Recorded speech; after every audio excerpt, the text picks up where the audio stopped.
Determine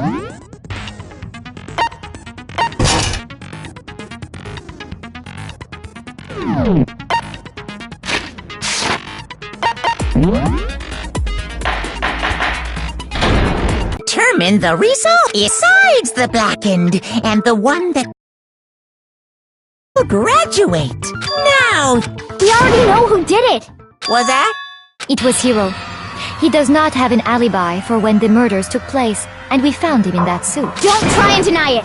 You killed them! I didn't! Someone knocked me out! I was asleep the whole time! I don't know anything about it! Shut your murdering mouth, murderer! Who are you calling a murderer? I am sorry to say, Hiro, but we do have evidence. Blueprints for the suit. Parts we assume were used to build it, and all of it was found in your room. You have to admit, the evidence points to you as having created the suit and wearing it while committing crime after crime. How many times do I have to tell you? I don't know!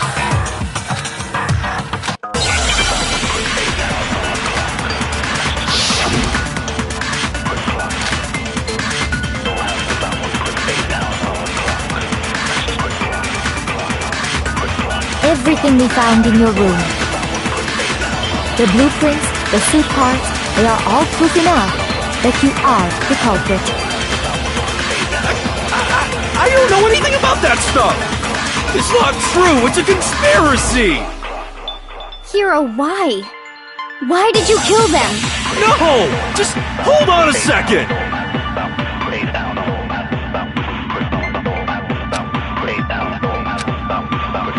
Everything we found in your room. The blueprints, the suit parts, they are all proof. No, that's wrong.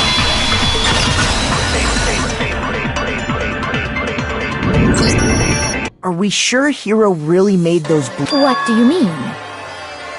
Well, take a look at this. It's the note that Hiro wrote, asking everyone to meet up after Alter Ego disappeared.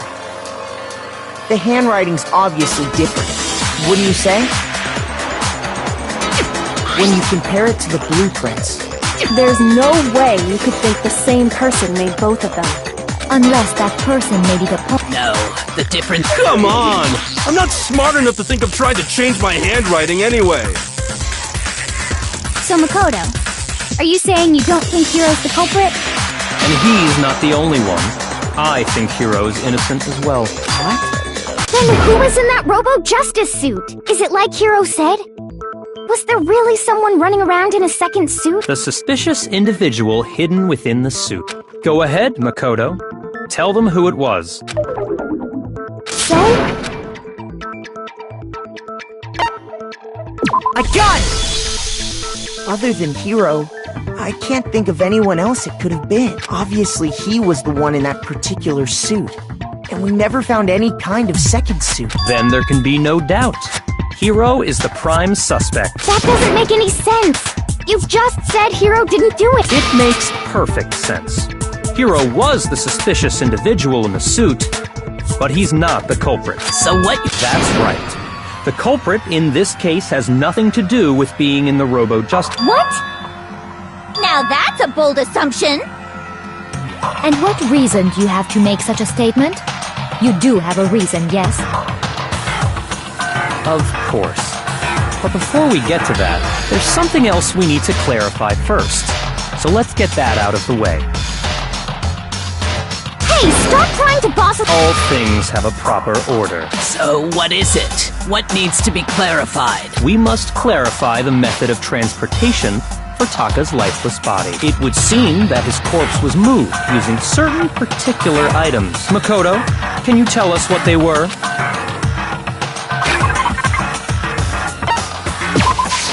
I got it!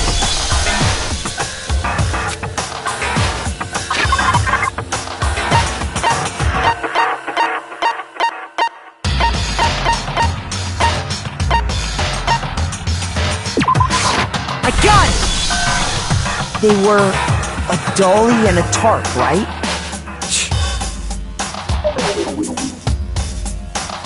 So, let's see if I can explain. Taka's body disappeared from the equipment room, and then we rediscovered it in the repository. And when we found it for the second time, it was wrapped in a blue tarp, right? It was the same tarp that, up until then, was stored in the equipment room. So the killer must have seen it there, and decided to use it when they moved Taka's body. That way, they wouldn't leave any bloodstains while they were moving it. Okay, that explains the tarp. And the dolly? I'm sure the dolly was in the equipment room when we first found Taka. But when the body disappeared, so did the dolly. Later, when Taka's body reappeared in the repository, so did the dolly. In other words, you think they used the dolly to move the body. Am I right? But are you sure you are not mistaken? Huh? Are you absolutely positive the dolly was in the equipment room when we found Taka's body? That dolly was made specifically for moving large objects between the repository and the art room. It would be very strange indeed to discover it had made its way to the equipment room. Is it not possible that it was in the repository all along, and you simply didn't realize it? She's raised an objection. How do you respond? There is no shame in being wrong. Nobody expects much from you anyway. We have all accepted the fact that you rarely understand what is going on around you.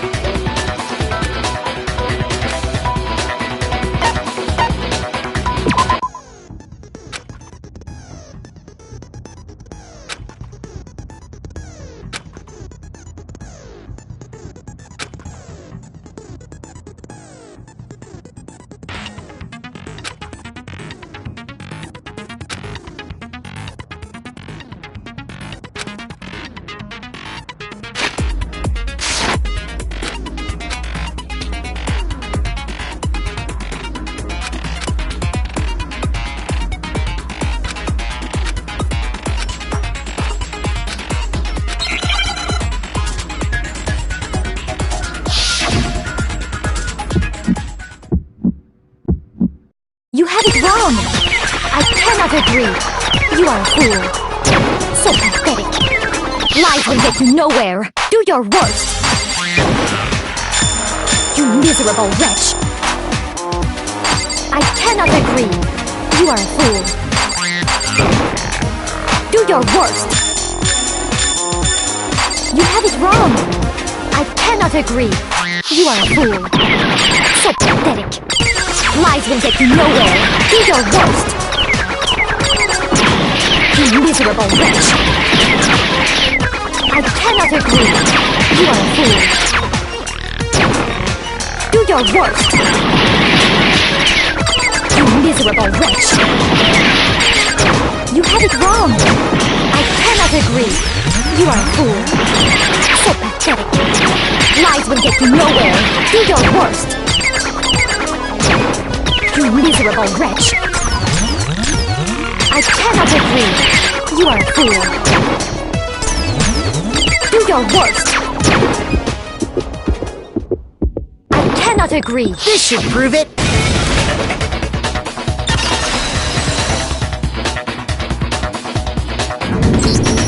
If you're asking for proof that the dolly moved, I have it right here. When I found the dolly in the repository, one of the wheels had a blood stain on it. There was a pool of blood in the equipment room with a tire mark in it that matched the dolly wheel's tread. The killer probably rolled the dolly through the blood on accident as they wheeled the body out of the room. And as the blood dried on the tire, they moved the body into the repository. So there's my proof that the dolly was used to move Taka's... Well, anyway, that was just something we had to get out of the way. Let's get back to the main subject. Yeah, the subject of how Robo-Justice didn't do it. Because if it's not a killer robot, then what kind of robot is it? I'm not sure that really matters. I'd be happy to explain why the occupant of the suit couldn't possibly be the killer. If you look back on how the body was transported, it will become immediately obvious.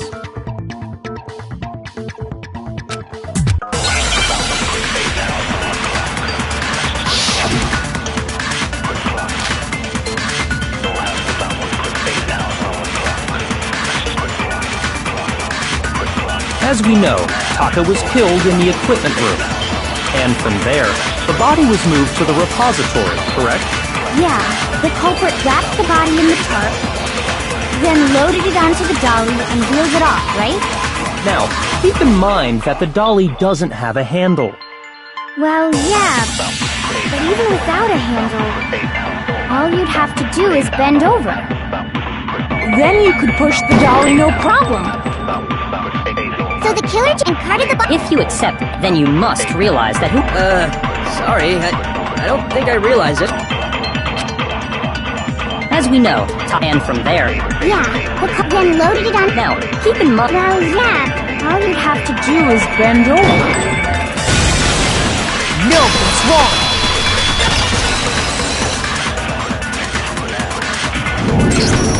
You're absolutely right that you could push a dolly without a handle if you stoop down low. But if you were wearing that suit, do you think you could actually get into a position like that? What do you mean? Think back to what you said when we were all checking out the suit together, remember?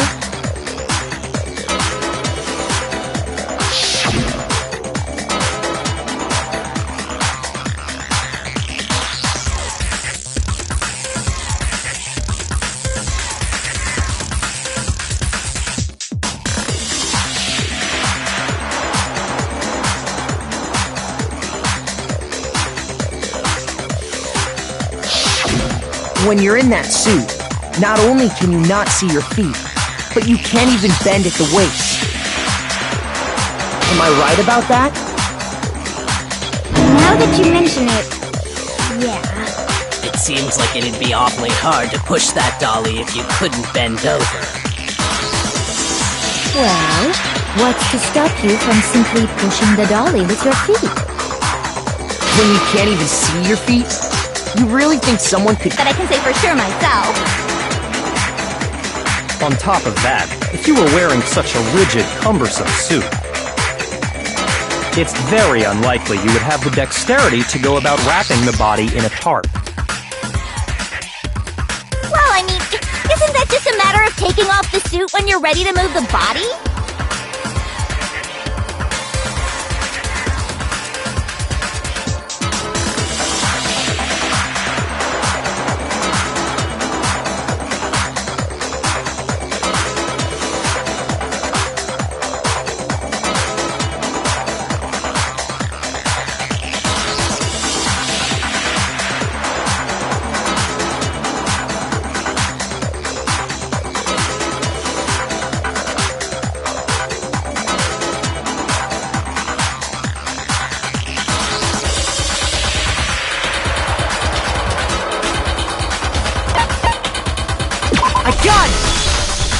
I don't think taking off the suit was an option. If you remember...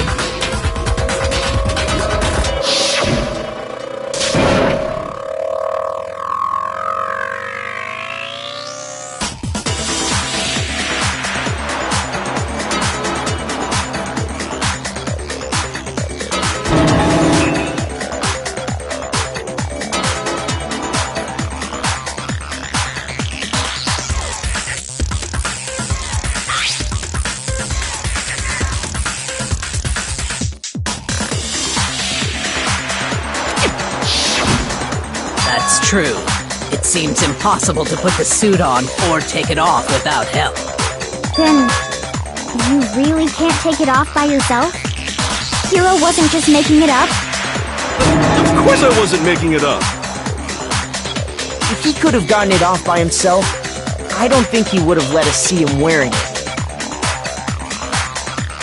Showing up in the suit was basically an invitation for everyone to suspect it.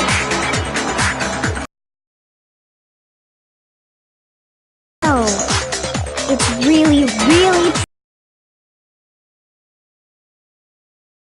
Clear. Whoever did move the body, it couldn't have been Hero in the robot suit, correct? No, wait. Just a second, if you please. Have you forgotten about the picture that I took? You all got a good look at it, did you not? The image of Hifumi being dragged away by Robo Justice? If whoever was in that suit is not the culprit, how do you explain that? Besides, do you remember what the now deceased Hifumi said?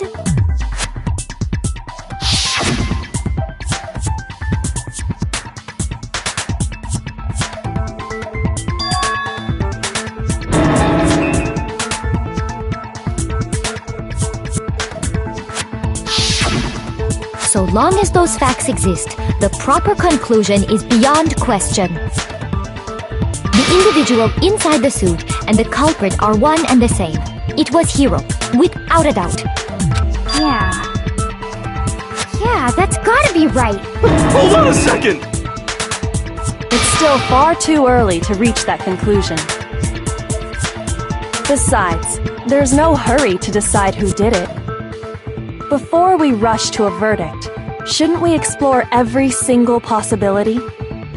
Instead of seizing on one viewpoint, the truth is uncovered by analyzing things from every angle. Perhaps, but where do we go from here? Let's review this series of unfortunate events from the beginning. Maybe we'll uncover something new. I don't disagree, but our lives are on the line.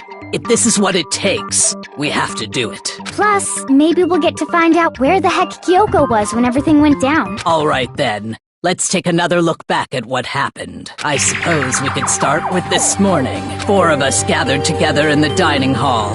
Makoto, Hina, Kyoko, and myself. We waited there for quite a while, but nobody else showed up, so we went to look for everyone. That was around 8 a.m.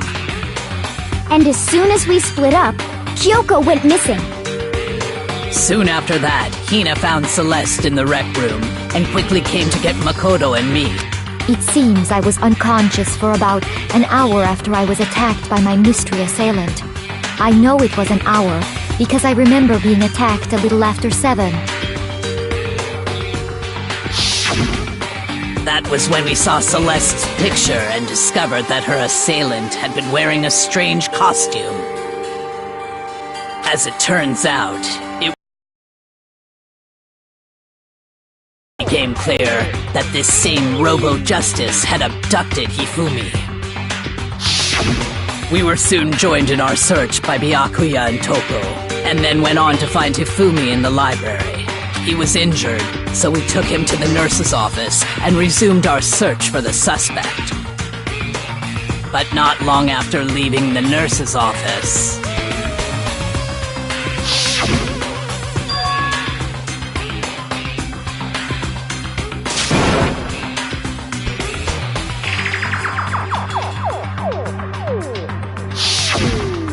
When Celeste told us that, we decided to split up and search the second floor.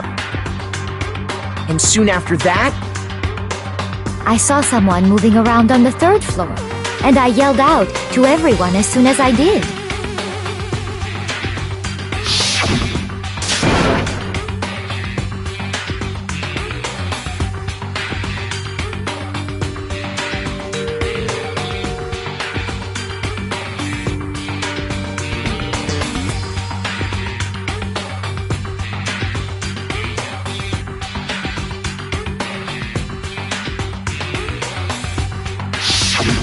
and then...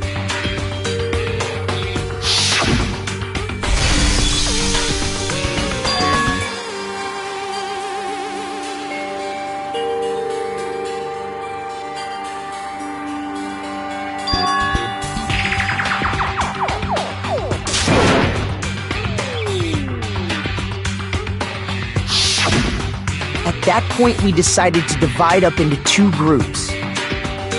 Celeste, Hina, and I went back to the nurse's office, while Sakura, Byakuya, and Toko chased after the suspect. When we got back to the nurse's office, we found Hifumi, dead. And that's when we heard the body discovery announcement. I left Celeste and Hina there and headed back to the 3rd floor to let the others know what had happened.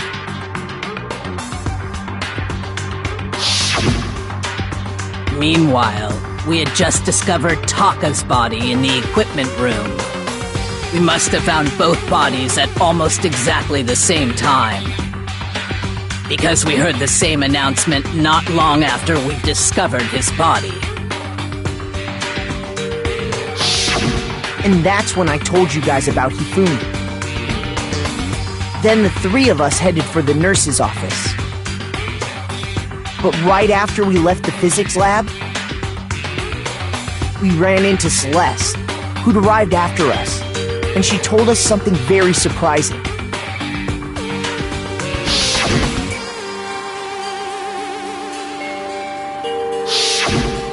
We rushed back to the nurse's office and saw that she was right. Then we remembered we'd left Toko passed out in the equipment room, so we hurried back again.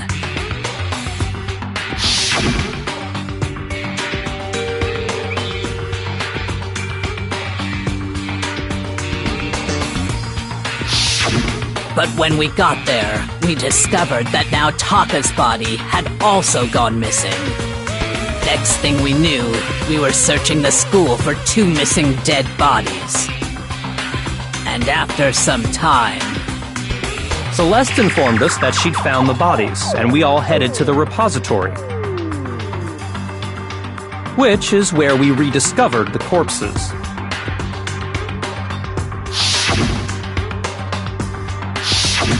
I think that about covers it. I see. The whole thing sounds exceptionally complicated. It certainly seems to me that these are not a simple series of connected events. Okay, well, if that's true, then what? Rather than a single series of events, I think we have to consider each murder a separate situation.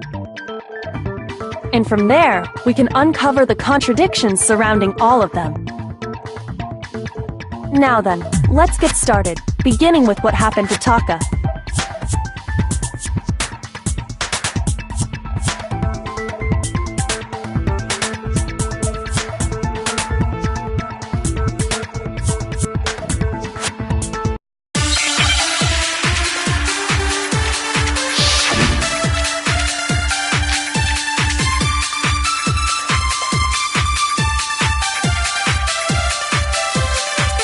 So, regarding Taka's death, I wonder if he died before Hifumi, or perhaps it was after?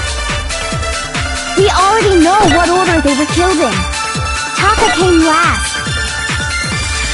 What makes you say that? Because of the numbering of the Justice Hammers. It's true that Hifumi was killed with Justice Hammer 3, while Taka's death came from a swing of Justice Hammer 4. See? So it's obvious Taka came after.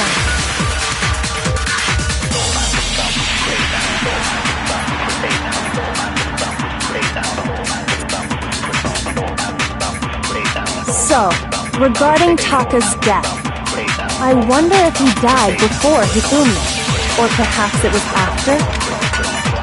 We already know what order they were killed in. Taka came last. What makes you say that? Because of the numbering of the Justice Hammers. It's true that Hifumi was killed with Justice Hammer 3, while Taka's death came from a swing of Justice Hammer 4. See?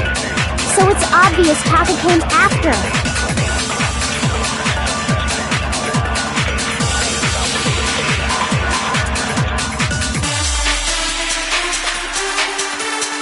So, regarding Taka's death, I wonder if he died before Hifumi, or perhaps it was after?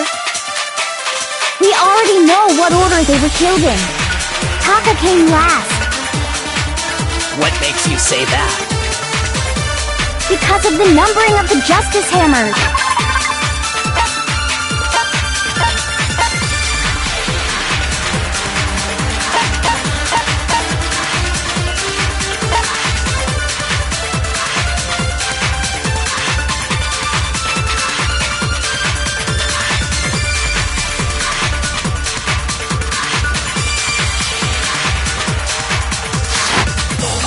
It's true that Hifumi was while Taka's death. See? So it's obvious Taka came after. So, Regarding, I wonder if he, or perhaps it was. We already know what order they were killed. Taka came last. What makes you say that? Because of the numbering of the Justice Hammers. No, he's wrong.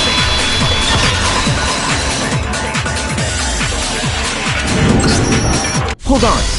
There's no reason to assume that the hammers were used in the same order as their numbers. If anything, that's just another way the killer tried to disguise their actions. So you're saying the culprit wanted us to think that order, but in reality, Taka was killed before Hifumi? Okay then, let's see the proof.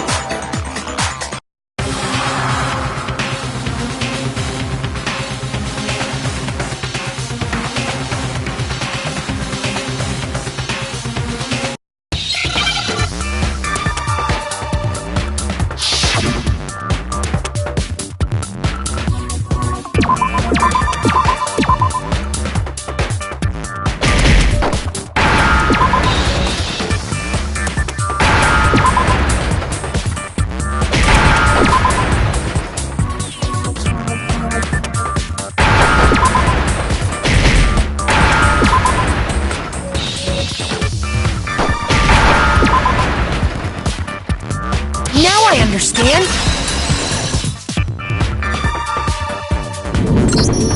I've got it! Papa's wristwatch! See? Look! It broke with the hands pointing just past 6 o'clock. it must have gotten broken when he was attacked by the killer. Because as of last night,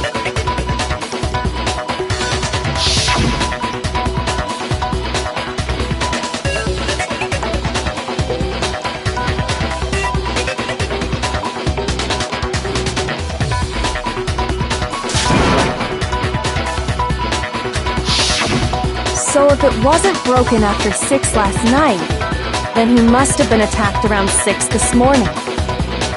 And that would be his official time of death.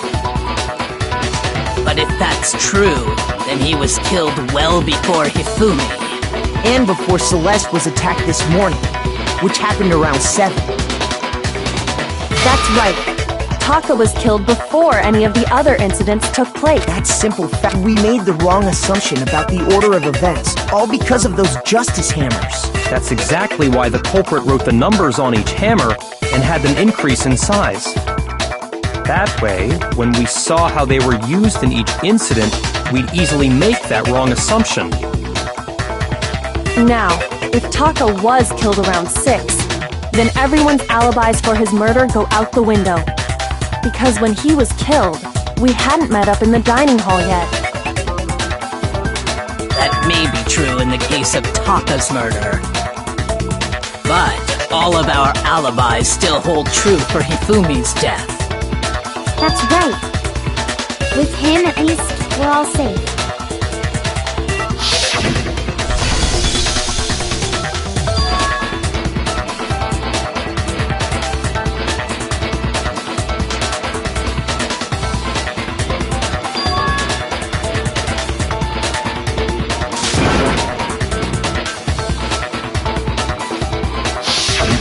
When we heard Hifumi screaming, we were all together.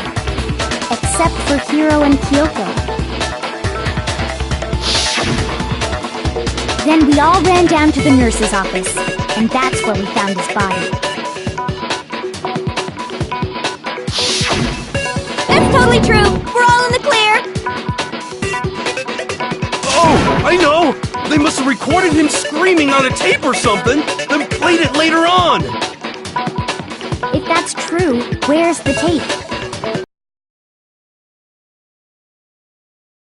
Up? Anyway, we all have rock-solid alibis for when we heard Hifumi scream. Since all of us were there together, clearly none of us could have killed him. And it does not stop there. There was also the moment when we discovered his body had disappeared. When his body vanished from the nurse's office, Hina and I were in the bathroom together, while everyone else was in the equipment room, correct? And then there's the disappearance of Taka's body from the equipment room. At that time, we were all gathered together in the nurse's office because of Hifumi going missing. Well, don't forget, I was passed out in the equipment room the whole time. Wait, then what if Genocide Jill did it? She could have dragged Taka's body out of there right then! Even if she could pull that off, there's no way she could have done the same with Hifumi's body. Because, as we just established, she was passed out in the equipment room when his body disappeared. Besides, I didn't do either of them anyway.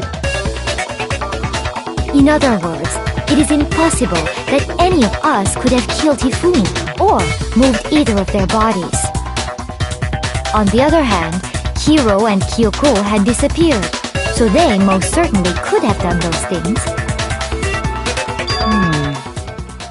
So what now, Kyoko? For now, we can't get fixated on who did it, or we'll just keep going around in circles. So instead of who, I propose we start talking about how. In particular, I think we need to figure out how Hifumi's body got moved. That's true. We searched everywhere, but we couldn't figure out how to explain his body disappearing. And according to what Celeste said,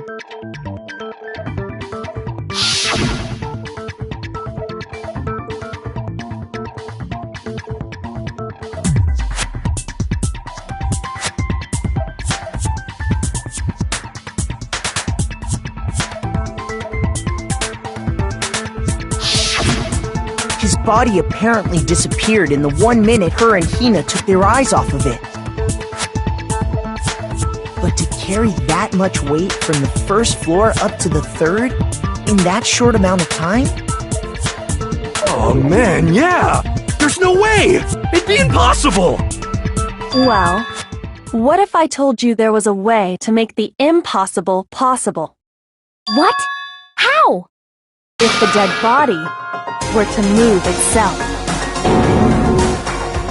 The dead body moved on its own? No! Not another... ghost! I don't think it has anything to do with the occult.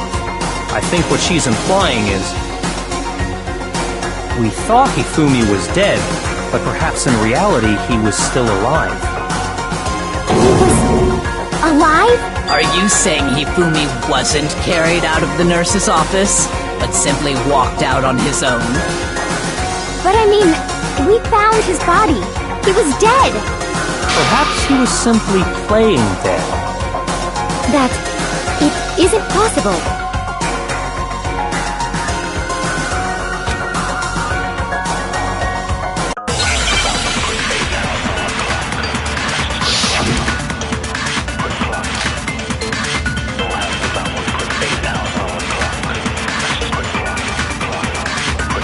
Are you saying that when we first found Hifumi in the nurse's office, there's a chance he was actually still alive? No, it is impossible. Hifumi was dead, without a doubt. And you know that how? Surely you heard the body discovery announcement along with the rest of us. Hifumi's dead body had been found. And that is why the announcement was made. Are we really so sure about maybe the announcement was intended to signal someone else's discovery?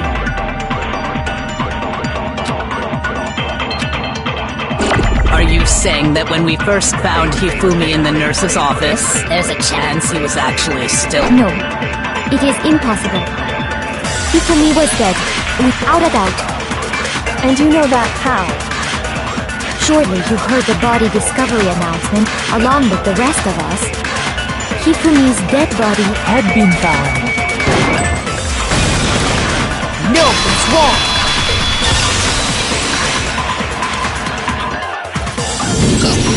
Was the body discovery announcement that was made really intended for Hifumi? Of course it was. The announcement played right after we discovered his body. Maybe. But that was also the same time that Taka's body was found. That's right. It wasn't long after finding his body that we heard the announcement. So there's a good chance we've made a mistake in there somewhere. I think we've confused whether the announcement was for Hifumi or Taka. First of all, if 2 bodies had been found, there really should have been 2 announcements. Maybe Monokuma simply got lazy and rolled them together into one. What do you say, Monokuma? Any comment? Well, it's a very sensitive issue, so I can't go into too much detail. But what I can say about the body discovery announcement is that it's only broadcast when 3 or more people find a dead body for the first time. That didn't answer our question, man. We're asking if you're a lazy bum. No, actually, that was plenty. He said it's only broadcast when a body is discovered for the first time, which means even if we find the same body again later, he won't make the announcement again. If that's true, then why was the announcement made again later on? Huh? Later on? Exactly. We heard the body discovery announcement twice.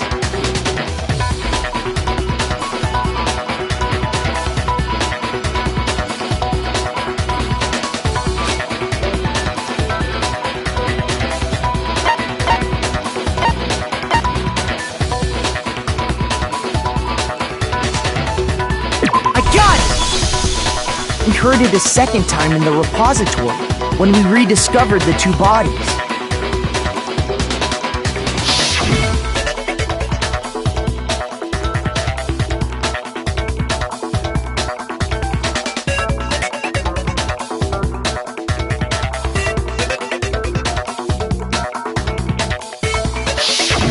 It didn't seem weird at the time, but it contradicts what Monokuma just told us, doesn't it?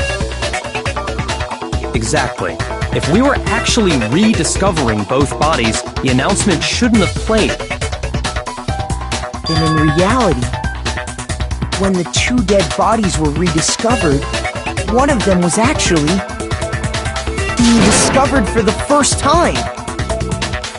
So, when we found Hifumi the first time in the nurse's office, he wasn't actually dead yet. Meaning, he wasn't actually found dead until we came upon him in the repository. And that's just part of it.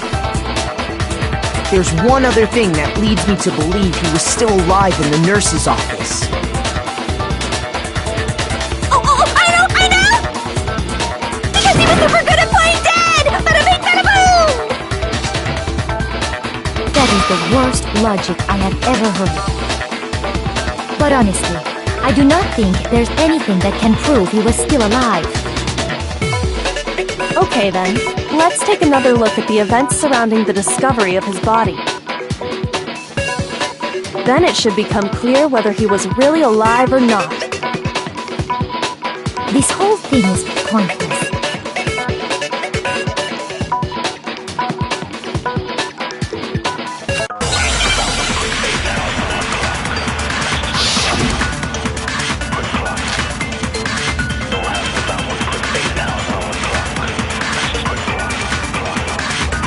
Well, here's one thing we do know. The first time we found Hifumi's body was in the nurse's office. And then, while me and Celeste were in the bathroom, his body disappeared. And the next time we saw his body, it was in the repository. But when you compare his body before being moved and his body after being moved, other than the change in how it was positioned, there was no notable difference.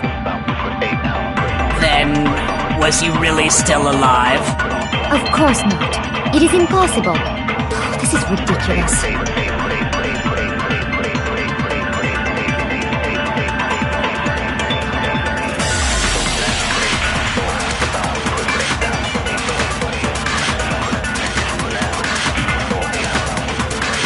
Well, here's one thing we do know.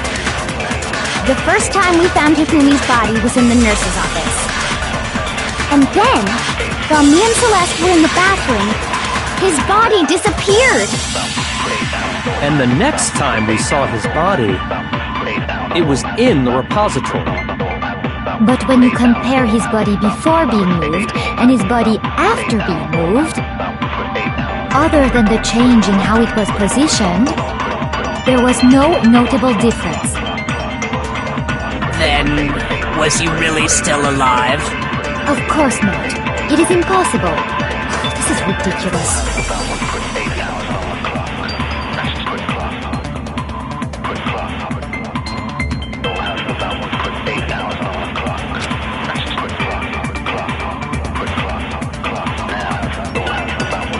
Well, here's one thing we do know. The first time we found Hifumi's body was in the nurse's office. And then, while me and Celeste were in the bathroom, his body disappeared! And the next time we saw his body, it was in the repository. But when you compare his body before being moved and his body after being moved, other than the change in how it was positioned, there was no notable difference. Then, was he really still alive? Of course not. It is impossible. This is ridiculous. Well, here's one thing we do know. The first time we found him, and then his body And the next time, it was in. But when you compare his body before... Other than the change in how it was positioned, there was no notable difference. Then, was he really still alive? Of course not. It is impossible. This is ridiculous. Well, here's one. The first time we found him, and then his body disappeared. And the next time, it was in. But when you compare his body before, other than the change in how it was positioned, there was no notable difference. Then, was he really... Of course not. It is impossible. This is ridiculous. Well, here's one. The first time we found him, and then his body And the next time, it was in. But when you compare his body before... Other than the change, there was no notable difference. No, that's wrong!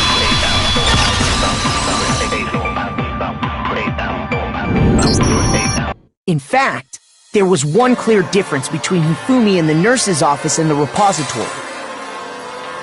His glasses. That fact alone proved... Perhaps you'd like to... When we found Hifumi in the nurse's office, his glasses were covered with blood. But when we found him again later in the repository, they were spotless. And I found the item he used to wipe them clean in the nurse's office trash can.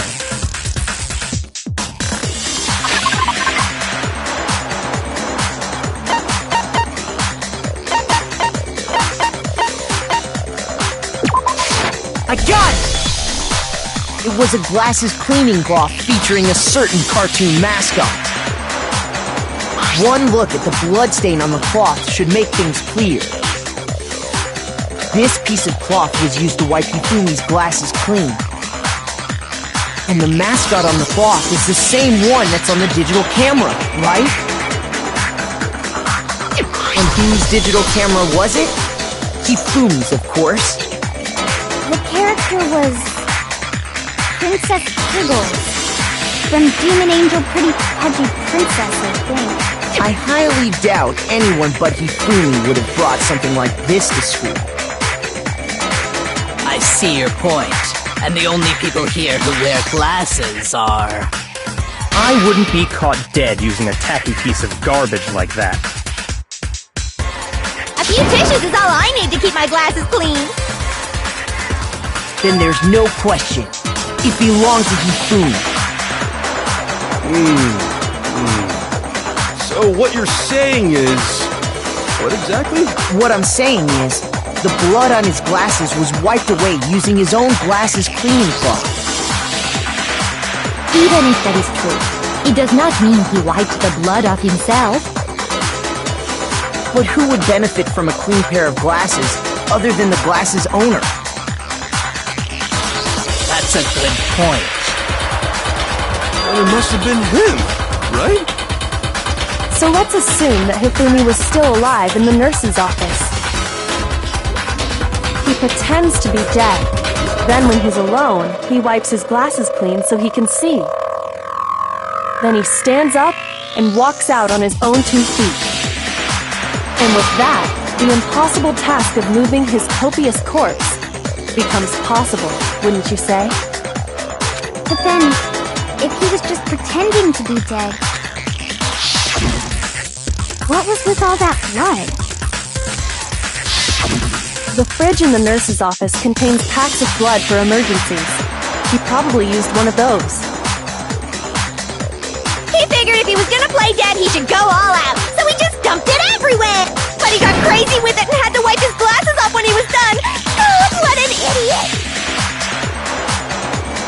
And if Hifumi was still alive at that point, the disappearance of Taka's body is easily explained. It should be perfectly obvious who must have moved Taka's corpse.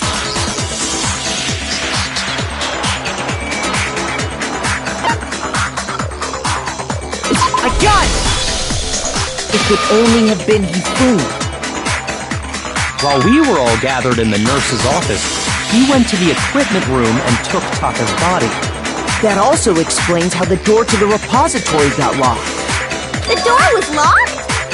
Well, after the bodies disappeared, we all went looking for them, right? So me and Sakura headed for the repository. But when we got there, the door was locked. And the repository door can only be locked from the inside.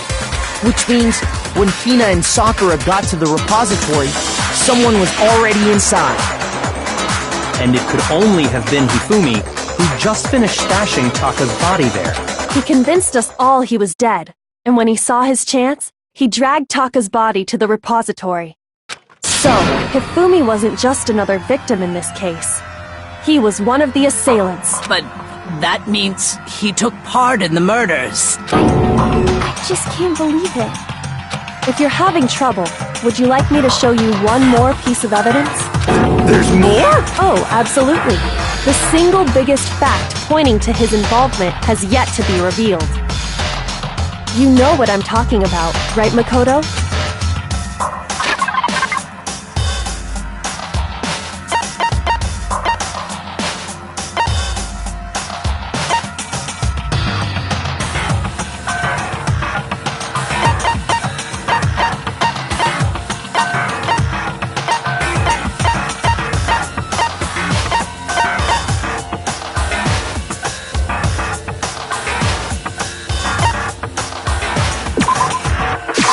I got it! You're talking about the note Hifumi had hidden away, aren't you? Hidden note? That's right. We found it stuffed in his pants. What? In his pants?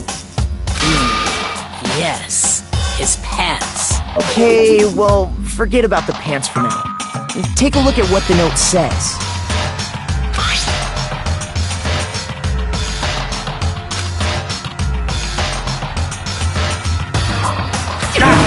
That's the note I was telling you about! The one that told me where to go! Huh? Wait, this one's a little different. In my note it said, Monokuma can't find out, so don't tell anyone else for now. Let's meet in the rec room at 1 a.m. I see. Then this note isn't the same one Hiro got. It's not the same? In other words, the killer got in touch with another person besides Hiro. And that person could only have been...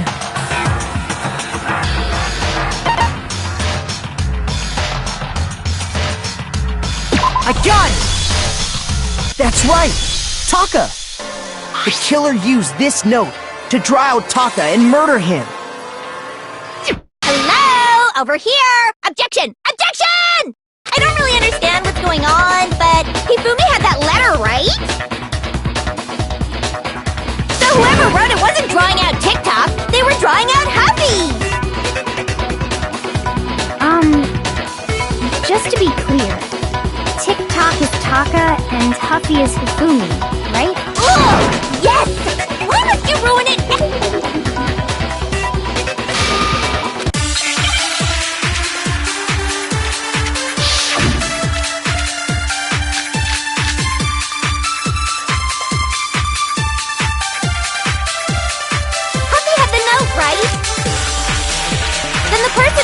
intended for must have been happy!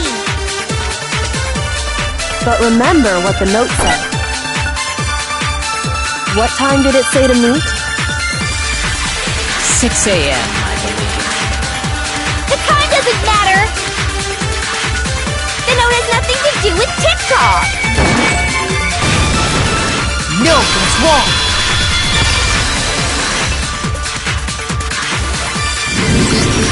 No, there absolutely is a connection. What the hell are you talking about?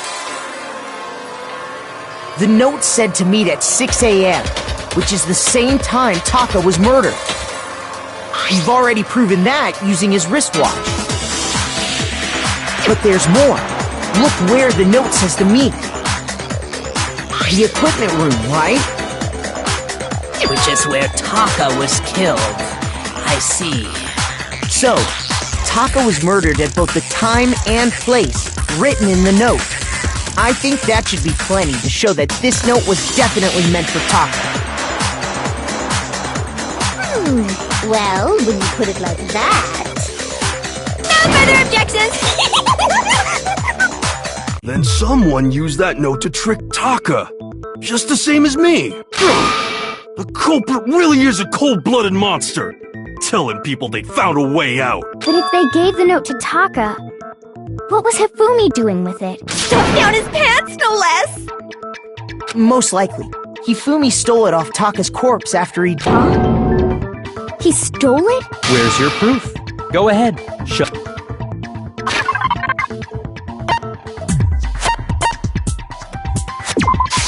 I got it! When I searched Taka's body, I saw that his lifeless hand was gripping a small scrap of paper. If I'm right about this, the sheet of paper this piece came from is... I knew it! It fits perfectly with the note we found hidden on Hifumi. Then Taka's scrap and Hifumi's note... Yup, they're from the same piece of paper. Hifumi had the note meant for Taka, while Taka's corpse still grasped a small piece of that note.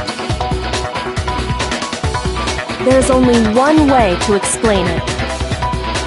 Taka died clutching the note. Hifumi tried to free the note from its death grip, leaving behind only one small scrap. Did I get all that? That means Hifumi knew the note was important. Exactly. Which proves that he was an accomplice in the murder. Whoa. Yeah. After seeing all this, Hifumi was super involved in this whole thing for sure. In fact, he was behind the whole thing. In fact, he's still alive. Sorry, no. When we found him in the repository, Hifumi was truly and completely dead. The second body discovery announcement proves that. So then, who killed Hifumi? Whoever did is the mastermind, the true killer. He was killed in the repository, so he must have been killed not long after transporting Taka's body. So, he must have been killed after Taka's body vanished, but before we found both bodies in the repository. During that time, we'd all split up and were searching for Taka's missing body. In other words, during that time, none of us have alibis. Wait, but me and Sakura were together. Stop trying to steal the spotlight, you stupid walrus! Who are you calling a walrus? Me too. But there's something that's been bothering me even more. And what might that be? The weapon they used to kill Hifumi. The weapon? Yeah. 'Cause I mean, according to the Monokuma file, the way Taka and Hifumi were killed was almost the same, with them having similar fractures and all. But Justice Hammer 3 and 4 were still laying around in the nurse's office and equipment room, right? So if Hifumi was killed in the repository, the culprit would have had to grab one of the hammers, kill Hifumi, then put the hammer back where they found it. But wouldn't that be seriously risky for him? I'm surprised. It seems there's some semblance of a brain knocking around that skull of yours after all. Hell yeah! It's packed in there good and tight. He's right, though. I don't understand it either. The Monokuma file makes it clear that they were killed using similar instruments, but if the hammers were already laying around those other rooms... So the question is, how could the culprit have gotten their hands on either of the hammers? Personally, I haven't a clue. So which hammer was used to attack Celeste? Number 1 or number 2? Those were accounted for in other rooms too. And I don't think either one is big enough to kill someone. Then... Is it not possible they used a different weapon? I don't think it is possible. They were both. So then, what was used to kill Hifumi?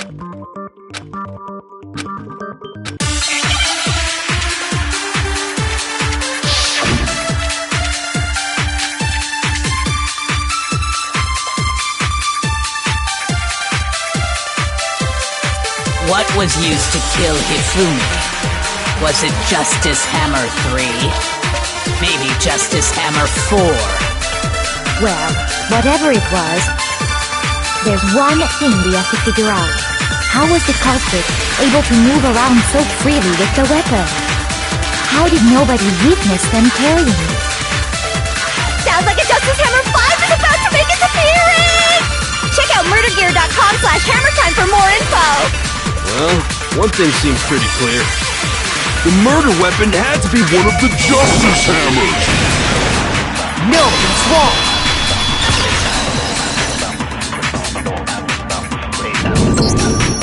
The murder weapon wasn't a Justice Hammer at all. No, it was something completely different. But, seriously? A different weapon? Specifically, a hammer from the repository. The killer could have easily used that to kill Hifumi. Now, all the hammers in the repository were covered in flecks of grit and debris. But for some reason, one of them had been scrubbed clean. And the reason it had been scrubbed clean was most likely because it was used to commit murder. If the hammer got covered in Hifumi's blood, of course they'd have to clean it off. I'd also like to point out that the repository has all kinds of hammers. Big ones, small ones, and even some flat mallet-like ones. I think whoever made the Justice Hammers used those as a basis for their design. If that's true, that would explain the Monokuma file's note about the wounds being similar. So Hifumi moved Taka's body to the repository, where someone then used a hammer to kill him. Whoever did that was the true killer. The one Hifumi was working with. And the one who betrayed him. Hold on a moment. I still think it's strange to assume someone was working together with him. The way the graduation rule works, there is no benefit to helping someone else carry out a murder. So the idea that anyone would work together like that is simply ludicrous. We talked about this, did we not?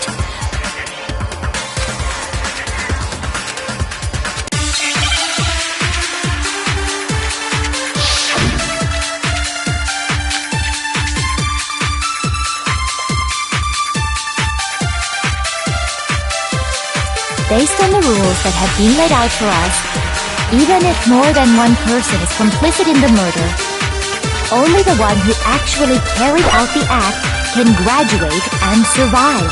Assuming the rule holds true, it is simply impossible that two people work together on this. That is how the rule was explained to us. But that only really applies if there's one murder, right? In this case, however, there were two murders. Based on the rules that even if more than one, only the one who actually carried out the act, assuming the rule holds true, it is simply... That is. But that only really applies. In this case, however, there were two murders. Based on the rules that have been laid out, even if more than one, only the one who actually carried, assuming the rule holds true. No, it's wrong!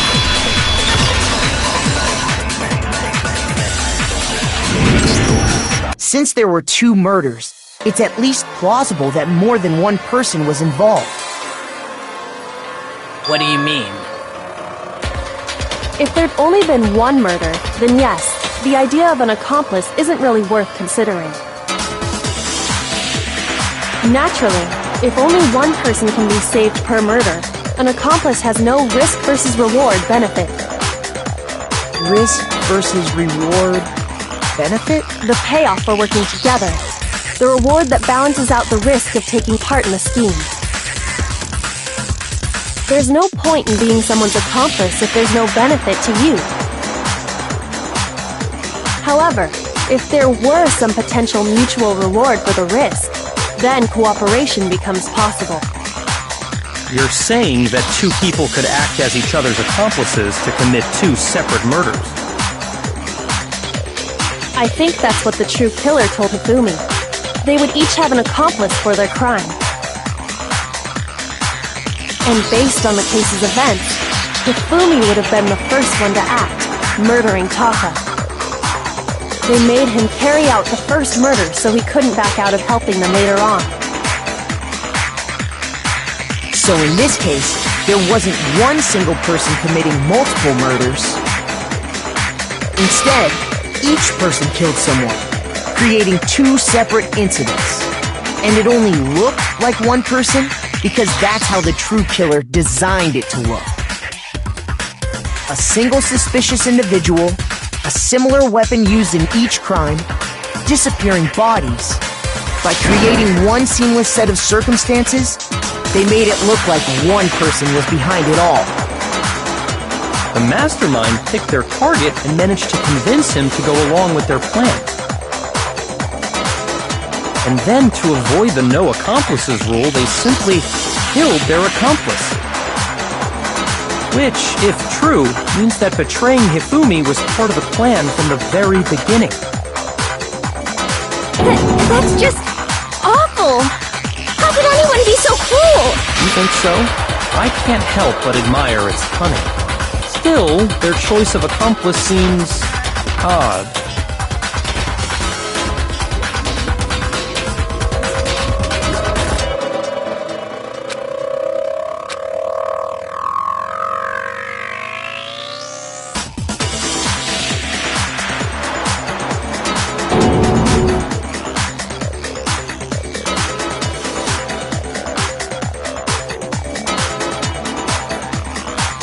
I understand how an accomplice could be involved, but then who was the one pulling Hifumi's strings?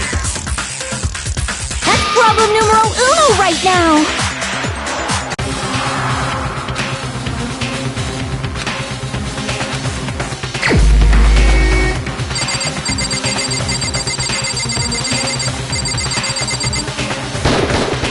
Here's my answer!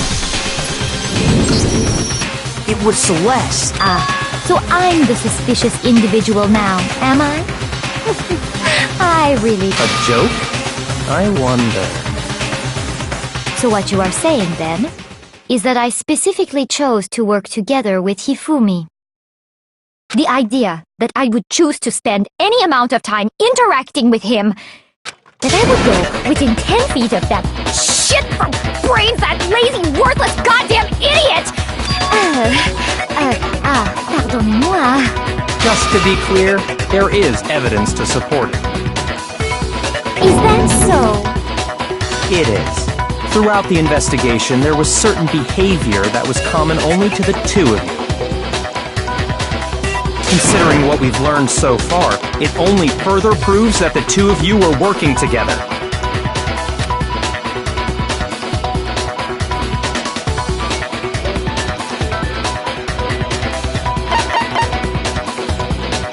I got it! The behavior they had in common has to do with the suspicious individual in the suit, doesn't it? The only ones who ever actually saw Robo-Justice firsthand were Celeste and Hifumi. Shush! The adults are talking now. Sorry. As he said, only Celeste and Hifumi ever laid eyes on the costumed individual. If we accept that Hifumi was one of the culprits, we can't help but suspect what Celeste has said as well. Are you saying everything they told us was a lie? After taking Hifumi to the nurse's office, we all began our search for this individual, correct? And not too long after that, do you remember what Celeste said?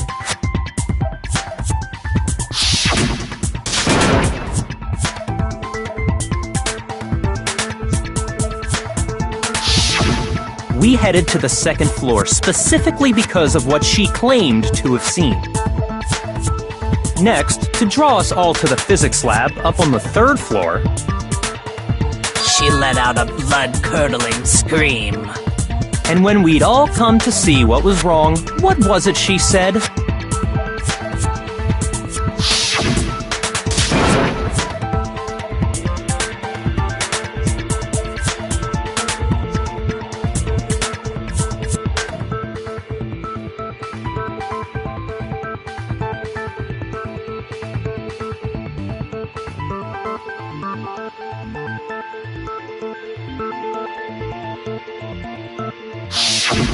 Once she'd done her job of getting us all up to the physics lab, it was time for her partner to get to work.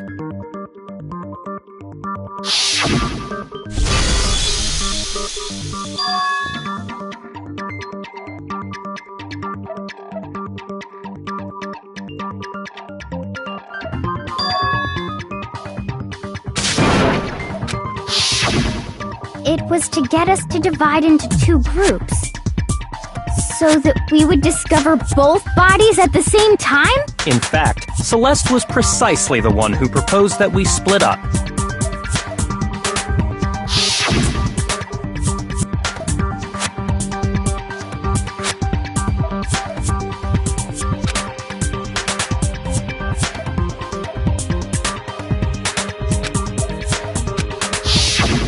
Well, if Celeste and Hifumi were working together, all those chants of... And on top of that, that piercing cry of yours early on.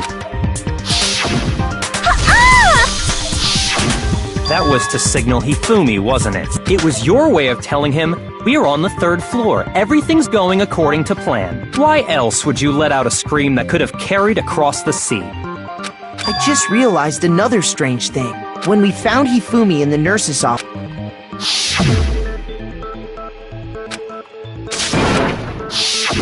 Celeste, you were the first one to say he'd been murdered.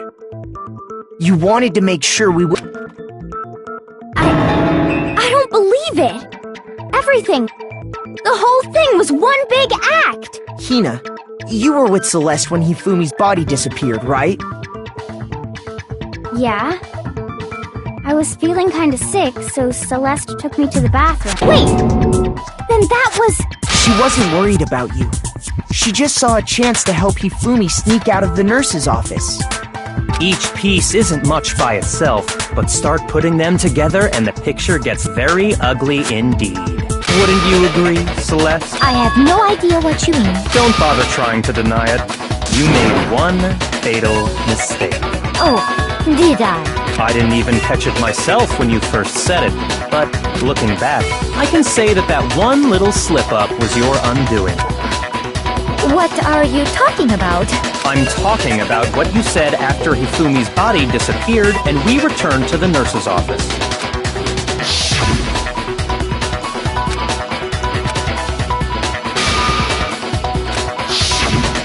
I remember her saying that too, but... Then pay attention. Sakura, Toko, and I were first to discover Taka's body in the equipment room. Then Makoto showed up and told us Hifumi had been killed, so Sakura and I left with Makoto. Once we were in the hall, we ran into Celeste, and the four of us headed to the nurse's office. Now, the entire time we were together, none of us said anything about Taka being dead. Think about it. Celeste's comment doesn't make sense. It was completely out of place. Yeah, I see what you're talking about. Although I don't really get what it means. You hear that, Celeste? Everyone's having some trouble understanding. Could you repeat what you said? If you're really not the culprit, you shouldn't have any problem repeating it, right?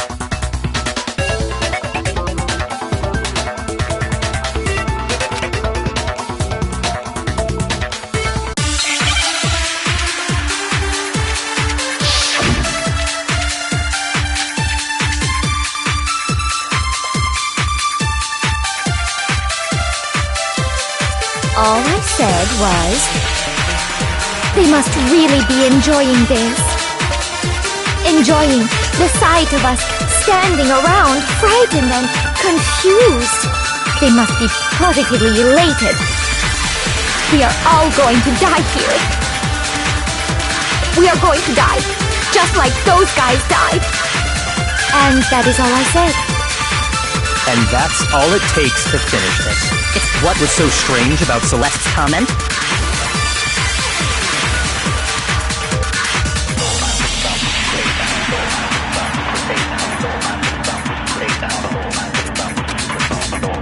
All I said was, they must really be enjoying this.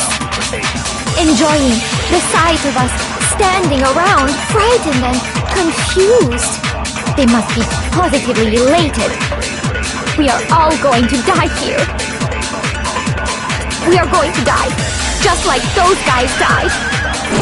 And that is all I said. And that's all it takes to finish this. It's obvious, isn't it?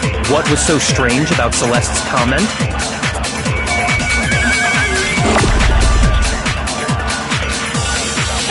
All I said was, they must really be enjoying the sight of us. They must be.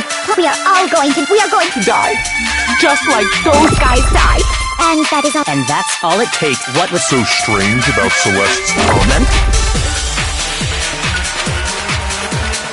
All I said was, they must really be enjoying the sight of us. They must be. We are going to die, just like. No, that's wrong.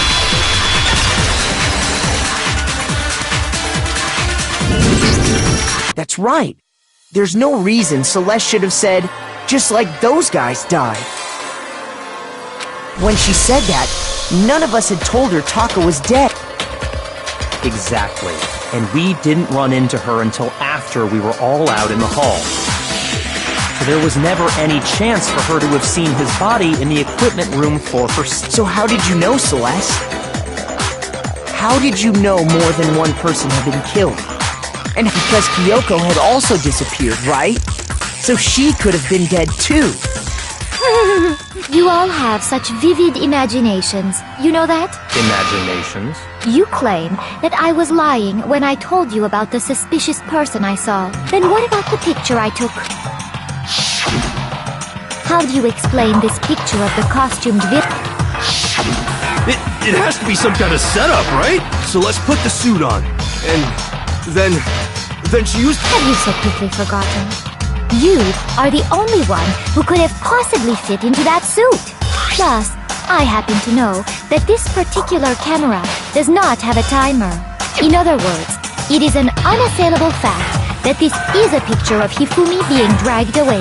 If everything I told you was a lie, how can this picture exist? Simple.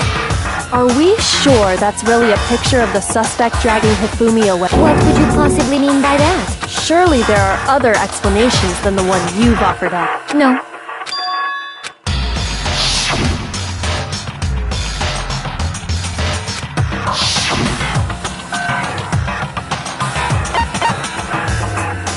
I got it! It's not a picture of the suspect dragging Hifumi away.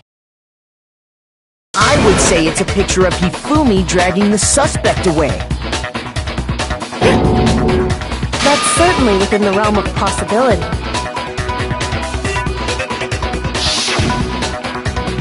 The one being dragged off in that picture isn't Hifumi, but the person in the robot suit. We've simply been led to believe that it's the other way around. And the strange costume might only exist to lead us astray even far. If you saw someone wearing something like that in this situation... That's what happened! You put me to sleep and made me out to be the bad guy in all this! Such a thing is utterly impossible. Hifumi was dragging him away? Is it? I don't think it's ridiculous at all. Then shut your mouth and allow me to educate you.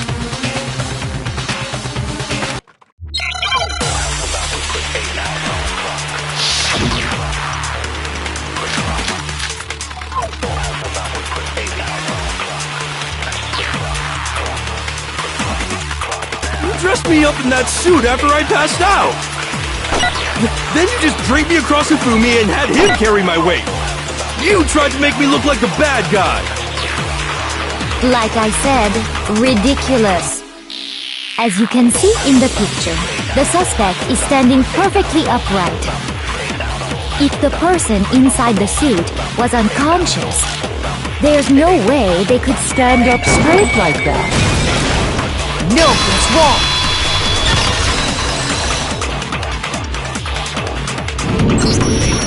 No. Even if the person inside the suit were unconscious, they could still stand up like that, because that Robo-Justice suit had a certain characteristic.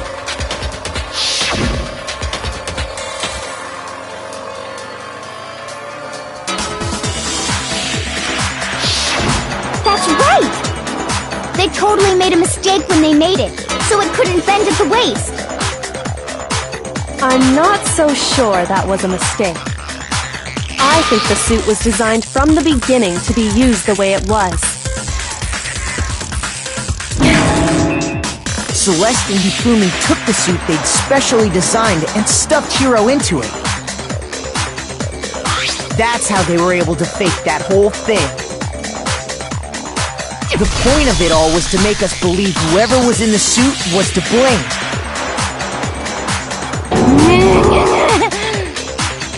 Well then, I suppose this is checkmate. Checkmate?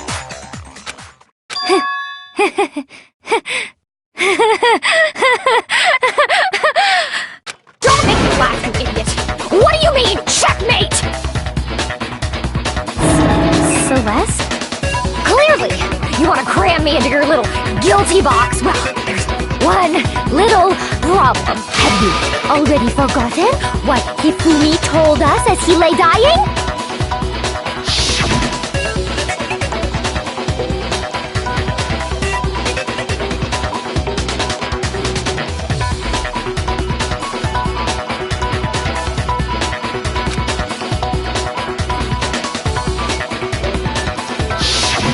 When we asked him who had attacked him, his answer was quite clear, was it not?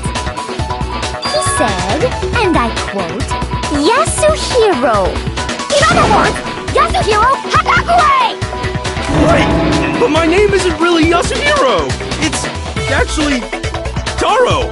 Your confusing statements don't make any sense. You're only making things more complicated. He did say Yasuhiro, but are we sure he was What the hell are you talking about? I'll burn you alive! Kyoko, what do you mean by that? Think back to how Hifumi used to talk to us. How did he refer to each of us? I got it! That's right! Our last names! He called us all by our last names! Exactly. I know I heard him say Mr. Naegi more than once, for example. So if Hifumi did mean to say Hiro's name, he would have said his last name, Hagakure. I'm sure it was just incidental. By chance, his first name. Indecent? Don't talk. Random chance. Now isn't that a No. There's no reason to think he would have said the name any different than normal. But he must have run out of energy before he could say any more. So Hifumi was trying to tell us the last name of whoever killed him? But the name he said doesn't apply to anyone here. Well, no. Hold on. There's one person it could apply to, and that's Celeste. She never actually told us what her real name is. What did you just say? To think you'd take your false accusation so far, I don't know whether to laugh or spit! Come on! Enough with your idiotic blather! Yasuhiro is a loser's name! Do I look like a loser to you? Well, do I? What? I think I've earned the right to be a little on edge. Okay, then fill us in. What's your real name? Make sure your ear holes are wide wide open and listen up! My real name is Celestia Ludenberg. Could you please stop making me repeat myself over and over again?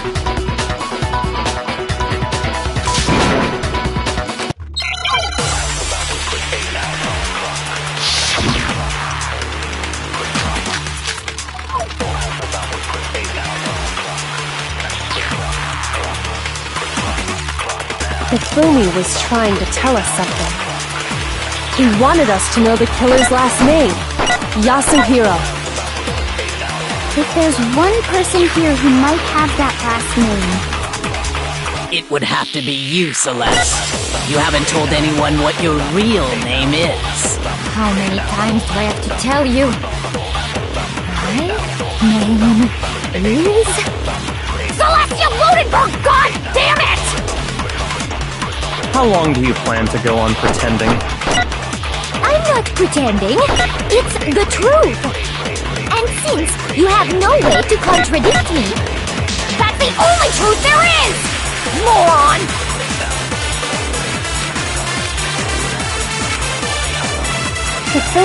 He wanted us to know the killer. If there's one person here who might It would have to be you, Celeste. You haven't told anyone what your real... How many times? Celestia Ludenberg! God damn it! How long do you plan to go on pretending? I'm not pretending. It's the truth. And since you have no way to contradict me, that's the only truth there is! Moron! He wanted us to know the killer. If there's one person... It would have to be you, Celeste. How many times? Celestia Ludenberg! How long do you plan to go on? I'm not pretending. And since you have no way to contradict me... No, that's wrong!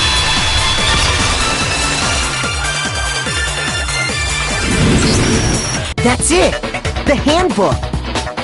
What? Anytime you turn your handbook on, it shows the owner's name when it boots up, right?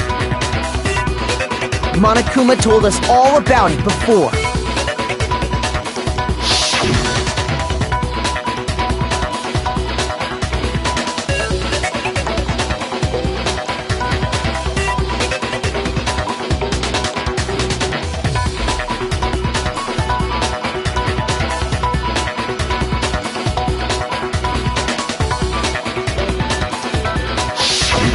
So all we have to do is check her handbook, and that'll clear up everything. That's how we can find out Celeste's real name. That's an invasion of privacy. I refuse to cooperate. Celeste, can you please just tell us what really happened, please? Even when I'm put in check, it's just my nature not to give up. Because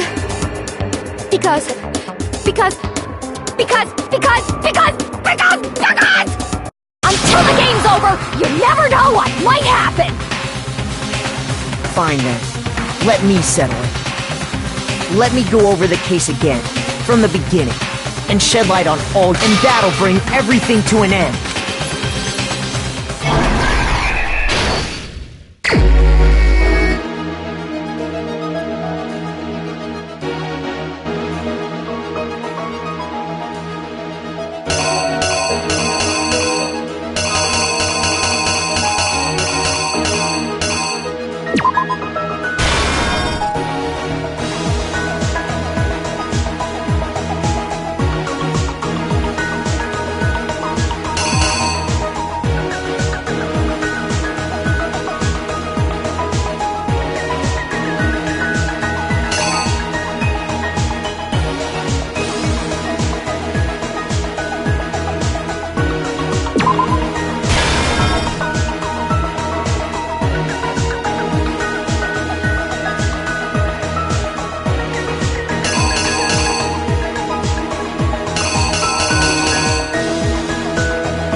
killer is you! Before anything, the killer persuaded someone to help carry out the murder. And that person was...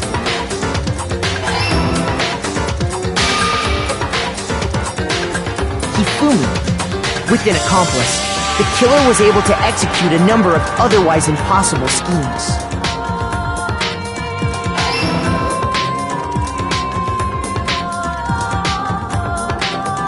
First, they convinced someone to meet them in the room. That someone they met with was Hiro.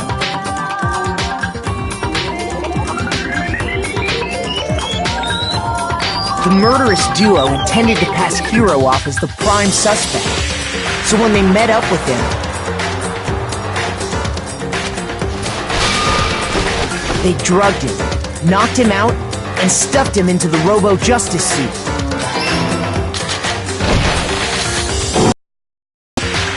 Next, Hifumi positioned himself to make it look like Robo-Justice was attacking him, while the killer used a digital camera to take pictures of the assault. They did all this just to create evidence that would put the suspicion on Hiro. When they were done with him, they shoved him, still unconscious, into the pool room locker.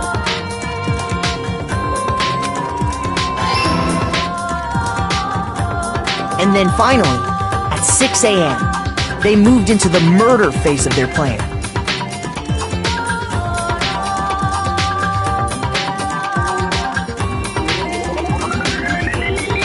They called Taka to the equipment room.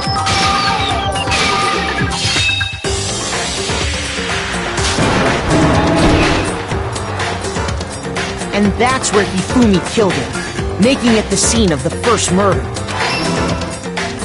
The murder weapon was Justice Hammer 4, which was left there in the equipment room. The reason Hammer number 4 was used was to create confusion about the order of the crimes. So, for these attacks, the killers pretended to be the victims. Just the first fake incident was the attack in the rec room. There, the killers wanted us to see Justice Hammer 1, and the Robo-Justice pictures they'd taken.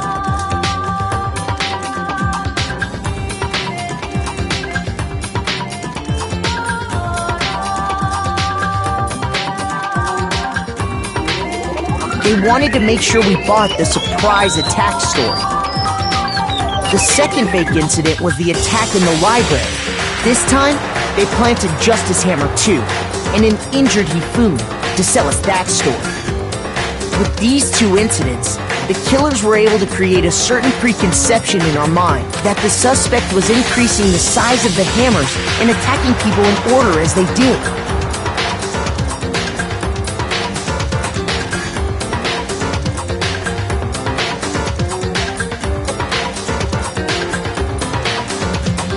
We fell right into their trap and started looking for the suspect based on that. But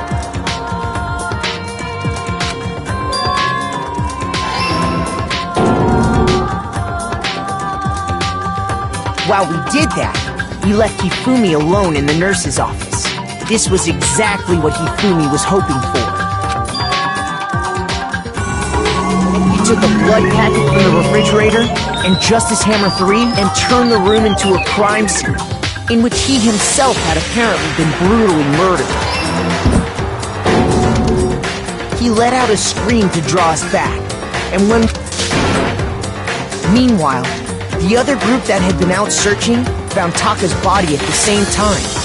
So when we heard the body discovery announcement, we naturally assumed it was for Hifumi. We left the nurse's office, and Hifumi once again took advantage of the situation. He simply got up. When we learned his body had turned once again, Hifumi had the chance he was waiting for. This time, he snuck into the equipment room.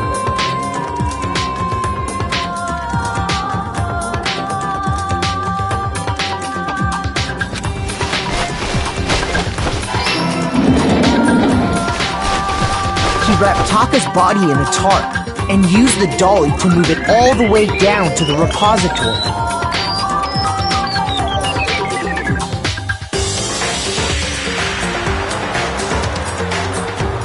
That explains how each of the bodies disappeared.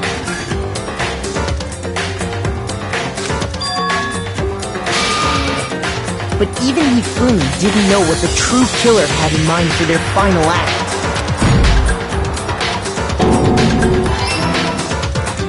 Their plan, and they did it using an ordinary, everyday hammer from the repository. That should cover everything that happened in this case.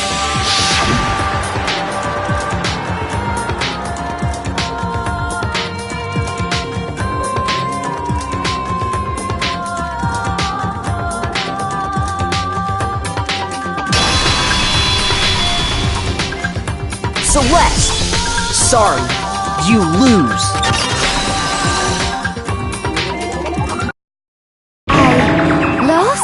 I lost? When was the last time I was forced to utter such words? They hang heavy around my neck.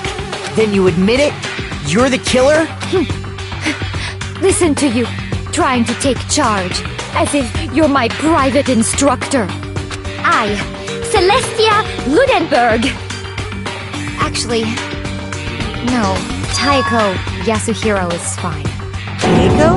So, you finally accepted it. I'm the kind of person, once I've lost, I don't like things to drag on. Interesting.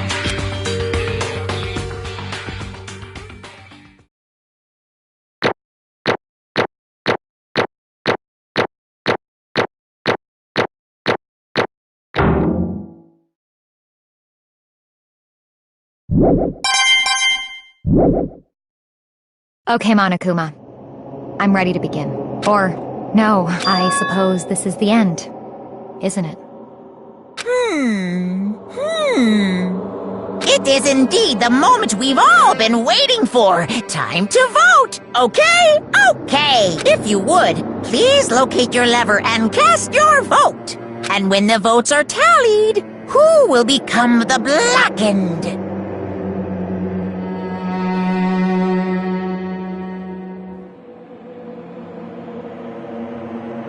Will you make the right choice or the dreadfully wrong one? What's it gonna be? What's it gonna be?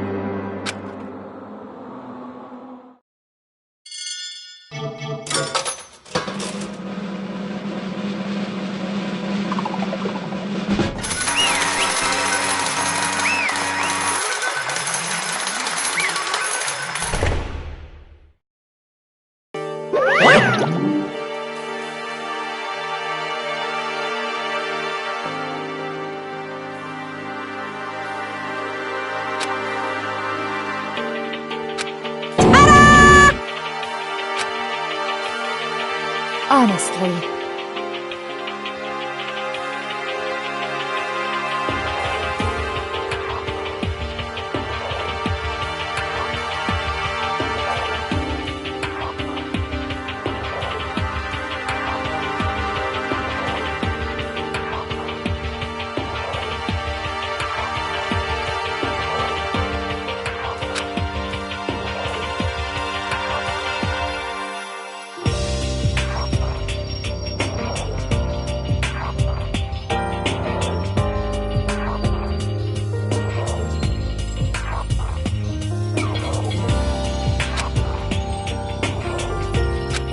I knew it.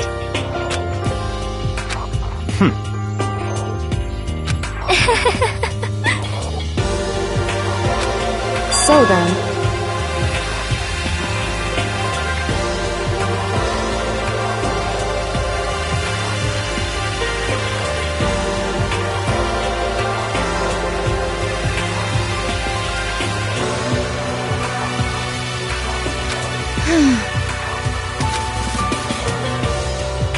Indeed.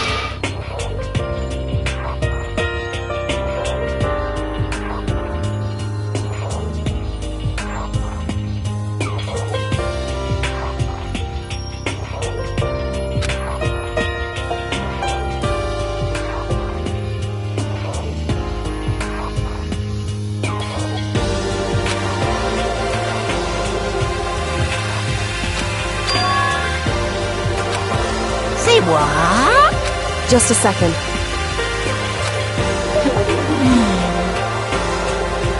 In other words, Indeed.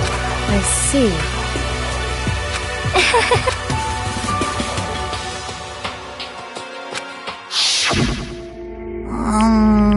Actually,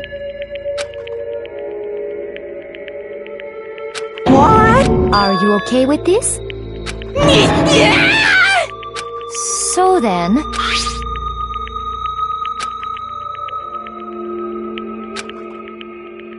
Damnation!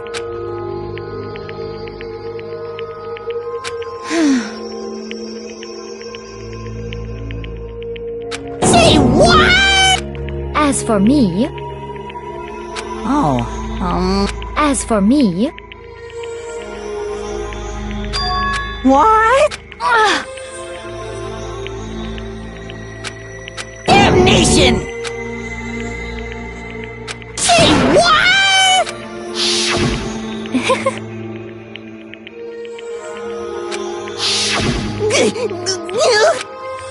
Completely unforgivable! most unfortunate. Actually, What? Let go! indeed.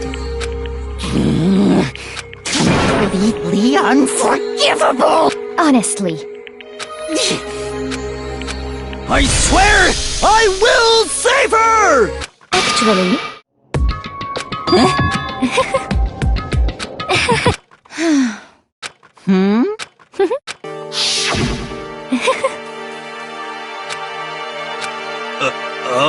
I see. indeed.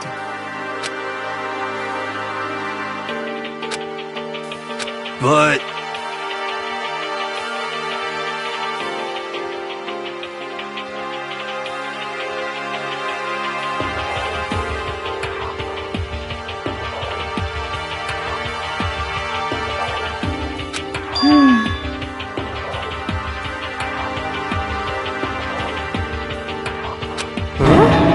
Let's see. Well, Are you?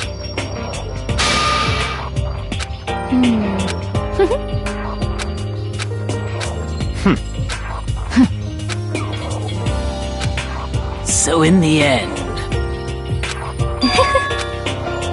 What the heck? Well, don't be mean! I wonder about that. Why? What the heck?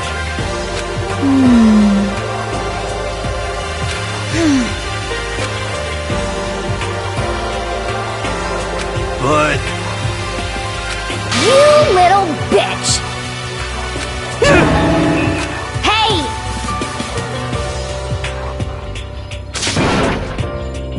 You little bitch! This is fine. Honestly.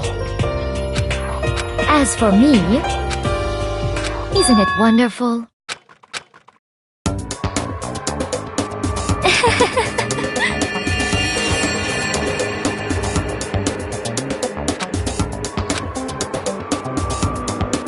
This is fine.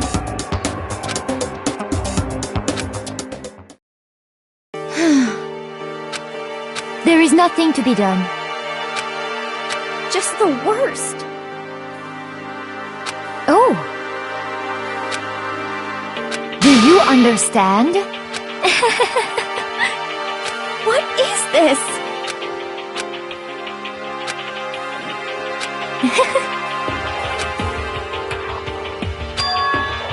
Yes, indeed.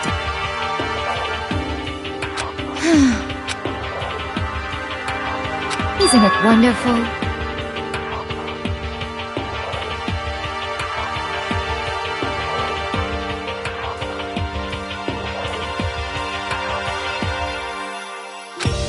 hey,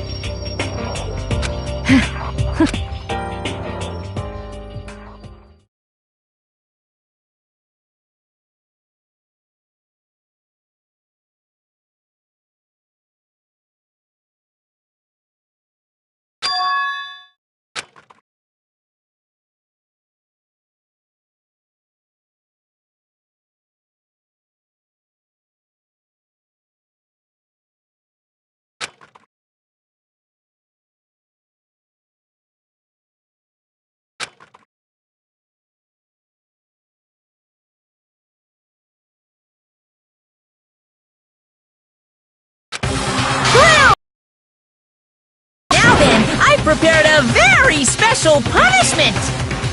Let's give it everything we've got! I guess I'll let Kyoko hold on to this. What? Will it really give you the hope you're looking for? I can't say I ever saw it that way. Which is why, actually, it's not important. Well then, take care, everyone. Perhaps we'll meet again. In another life.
What are you gonna do? Let me out of here! Too bad.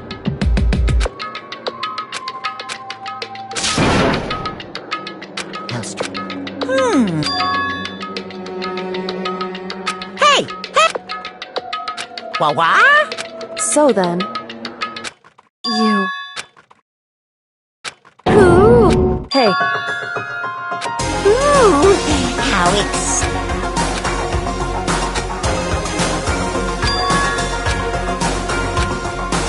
Hello.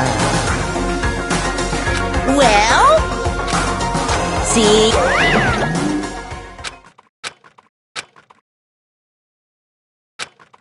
so... Hey, Indeed.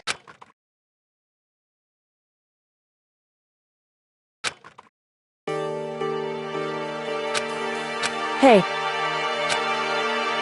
What? so... Come on. What? Goodbye. well then. Yo!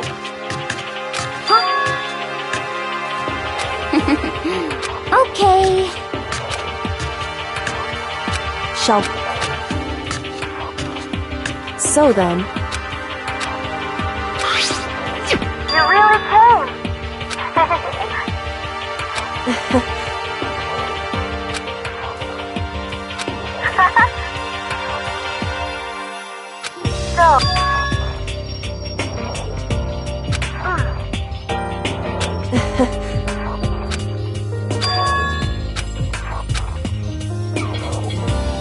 You...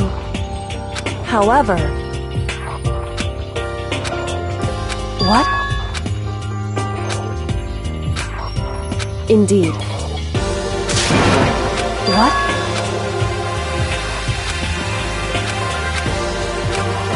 It's true.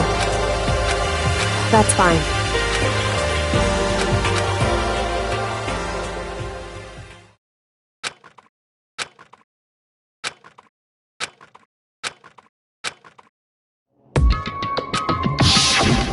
Correct.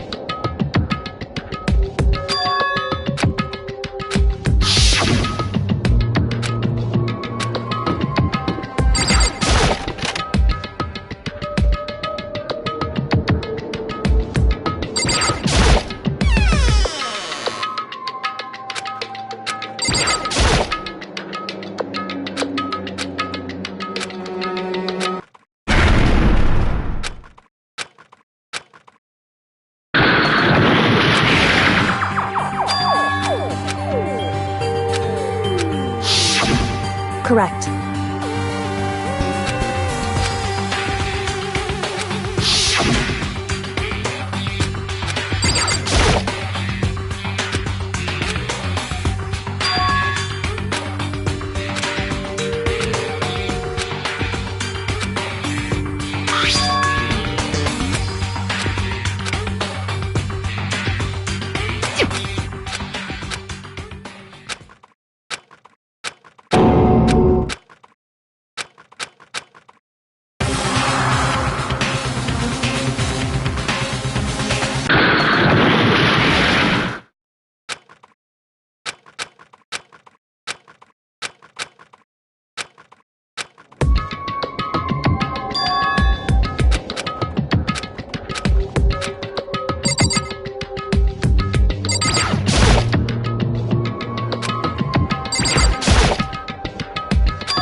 Why, you? What do you think you're doing? I asked you a question. What's the meaning of this? How dare you defy me? This wasn't part of the deal! I've made a decision. I will no longer retreat, no longer compromise, no longer regret. I've made my decision. I'm going to resist you. But you do realize what will happen if you go through with this, right? You haven't forgotten, have you, what I'm holding hostage?